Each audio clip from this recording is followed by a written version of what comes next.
The internet is full of bro science, fake knowledge, half information, or propaganda. Your quest of reliable, authentic health information ends here. So subscribe this channel and hit the bell icon, and you never have to go anywhere else ever again. नमस्कार, आदाब, सत श्री अकाल दोस्तों, कैसे हैं आप। तो आज हम बात करेंगे कि अगर आप एक टीनेजर हैं या आपके घर में कोई टीनेजर हैं तो उनकी सही हाइट और वेट कितना होना चाहिए।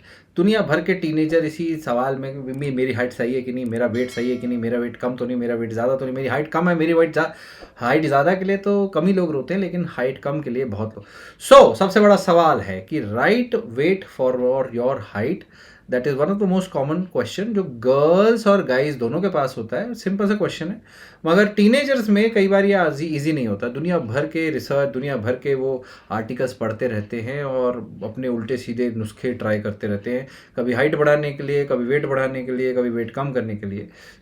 सवाल को समझते हैं और उसके इर्द गिर्द सबसे बड़ी चीज़ है प्यूबर्टी। प्यूबर्टी क्या है समझ लेते हैं। प्यूबर्टी क्या है? बेसिकली आपकी ग्रोथ स्पर्ट जो होती है उसे प्यूबर्टी कहते हैं। ये नॉर्मल है कि दो ऐसे लोग जिनकी सेम हाइट है, सेम एज है, लेकिन उनका वज़न डिफरेंट हो, ये नॉर्मल हो सकता है। फर्स्टली ज़रूरी नहीं है कि सबके सब प्यूबर्टी जो है, ग्रोथ स्पर्ट उनका सेम टाइम शुरू हो, और साथ ही कुछ लोगों में प्यूबर्टी या ग्रोथ स्पर्ट जो है 8 साल की उम्र से शुरू हो सकता है, कुछ लोगों में सीधा 14 साल की उम्र तक शुरू हो सकता है। फीमेल्स में थोड़ा जल्दी शुरू होता है, मेल्स में थोड़ा लेट शुरू होता है। प्यूबर्टी के टाइम क्या होता है कि आपकी बॉडी जो है वो कुछ हार्मोन्स बनाने लगती है ज़्यादा मात्रा में, सेक्सुअल हार्मोन जैसे टेस्टोस्टेरोन या ईस्ट्रोजन, जिसके वजह से आपके फिजिकल चेंजेस जो हैं वो आते हैं।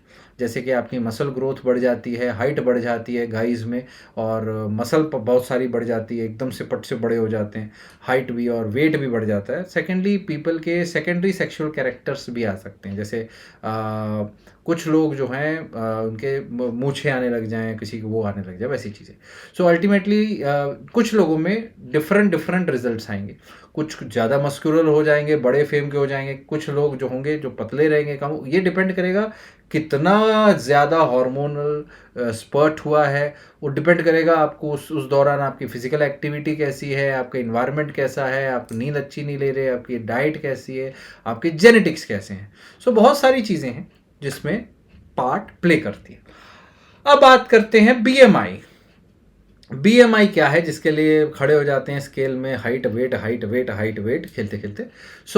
राइट नंबर क्या है बीएमआई का, ये सही है कि नहीं। Although BMI is not the best way to जज योर हेल्थ, राइट। पर बीएमआई बॉडी मास इंडेक्स को डॉक्टर्स यूज़ करते हैं ये देखने के लिए कहीं आप बहुत ही ज़्यादा आउट ऑफ हेल्थ तो नहीं है, बहुत ज़्यादा ओवरवेट तो नहीं है, ओबेस तो नहीं है, ऐसी तो नहीं सिचुएशन कि आपकी बीमारियां आने लग जाएं, राइट।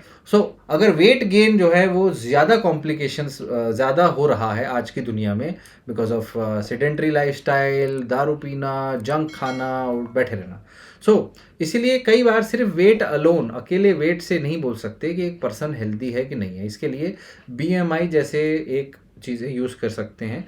आजकल उससे डबल, उससे ज़्यादा अच्छे स्पेसिफिक टेस्ट्स आ गए हैं जिसमें एग्जैक्ट बॉडी के अंदर स्केलेटल मसल मास या फैट परसेंटेज को नापा जा सकता है बहुत आसानी से। BMI is one way of calculating. कैसे कैलकुलेट होता है बॉडी मास इंडेक्स? उसके लिए आपको हाइट चाहिए और वेट चाहिए। आप कैलकुलेटर से कैलकुलेट कर सकते हैं बीएमआई को, बहुत से बिना उसके भी। बेसिकली इट इज़ मास यानी केजी, आपका वजन in KG divided by your height in metre square, ठीक है। That is what it is. This is the number which you can gate.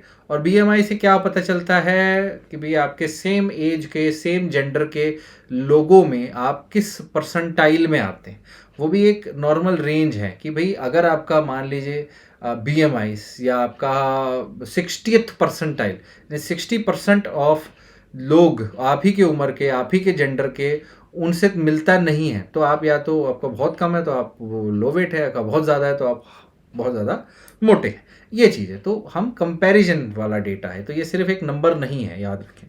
So BMI की कैटेगरीज क्या आती हैं? BMI underweight, healthy weight, overweight, obese, इसमें गिना जाता है। सबसे इंपॉर्टेंट जो एक्चुअली में माने जाएगा वो आ जाएगा ओबेसिटी के लिए। ओबेसिटी के लिए आपका बीएमआई मेन है, या अंडरवेट के लिए। अंडरवेट में अगर आपका 5th परसेंटाइल से कम है आपकी उम्र जेंडर हाइट के लिए, 5% लोगों से भी नहीं मिल रहा आपका आपकी उम्र के, that means you are underweight.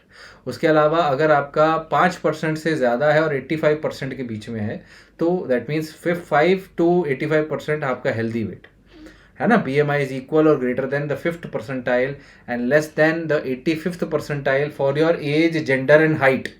सो इसका क्या मतलब है कि वो एक पर्टिकुलर नॉर्मल पर्सन के एज, जेंडर और हाइट के लिए उसका बीएमआई अलग होगा, रिकमेंडेड। ये नहीं कि मेरा 22 होना चाहिए, मेरा 30 होना चाहिए, मेरा 15 होना चाहिए, नहीं, ठीक है। ओवरवेट अगर आपका 85th परसेंटाइल से ऊपर है लेकिन 95 परसेंटाइल से नीचे, that according to your age, gender and height. और ओबेस जिसका 95th परसेंटाइल से भी ऊपर है, अभी नहीं समझ में आ रहा होगा, मैं समझाता हूँ बेटर तरीके से। तो बीएमआई इस तरीके से, एक तरीके से मान लीजिए। और बीएमआई की मदद से होता क्या है आपका, it's not basically giving you a measure of body fat, या कह लीजिए क्योंकि मसल और फैट को डिफ्रेंशिएट नहीं कर सकता, तो एक बहुत मस्कुलर बॉडी बिल्डर का जो बीएमआई हाई आ सकता है इसमें। तो इसलिए एक्सेस फैट है कि एक्सेस मसल है ये नहीं बता सकता, इसलिए BMI is not so much reliable, but then BMI is something which you can see, right. आप देखते हो। सो अगर आप अंडरवेट हो या ओवरवेट हो तभी मेन प्रॉब्लम आती है बीएमआई में, तभी देखा जाता है कि भाई बहुत ज़्यादा पतले हो, बहुत ज़्यादा मोटे हो, तो आपको अपना बीएमआई बैलेंस करना पड़ेगा। और डॉक्टर्स उसको एनालाइज करते हैं उसके एज, उम्र और उसके चार्ट के हिसाब से कि आपकी कि कहाँ प्रॉब्लम है, आपकी फिजिकल एक्टिविटी में, आपकी डाइट में, आप क्यों, आपके हार्मोन लेवल में, आपके जेनेटिक्स में कहाँ प्रॉब्लम है कि आप जो है या तो छोटे रह गए या मोटे रह गए। So that is the thing which you, अगर आप ओवरवेट हैं तो आपको हो सकता है डाइटिशियन के पास भेजा जाए, जिम भेजा जाए, रिकमेंडेशन दिए जाए, दवाई दी जाए, टेस्ट कराई जाए। अगर आप अंडरवेट हैं तो आपको कुछ डाइटरी सप्लीमेंट्स दिए जाएँ, कुछ आपके भूख लगने की दवाइयाँ दी जाए, आपके टेस्ट कराए जाए, कोई छुपी हुई बीमारी तो नहीं है, वो सब भी हो सकता है। मगर अल्टीमेटली अगर आप बीमारियों का देखा जाए, अंडरवेट पर्सन में बीमारियां बार बार बीमार पड़ना, सर्दी खांसी बार बार होना, ऐसे साइन देखे जाते हैं। एंजाइटी, घबराहट देखे जाते हैं, बहुत ज़्यादा कोई ईटिंग डिसऑर्डर भी हो सकते हैं ऐसे लोगों में। और जीन्स की बात करें तो जीन्स में सबसे बड़ा हाथ होता है आपके जो वेट हाइट कितना होगा उसमें जीन्स का सबसे बड़ा हाथ है। बॉडी टाइप, बॉडी कंपोजिशन, उसका सबसे बड़ा, उसमें भी आपके जीन्स का ही सबसे बड़ा हाथ होता है। But genes don't really define everything. Genes एक एक आपकी डेस्टिनी तो देता है, पर उसके आसपास आप ज़रूर हिल सकते हो अपने एफर्ट से।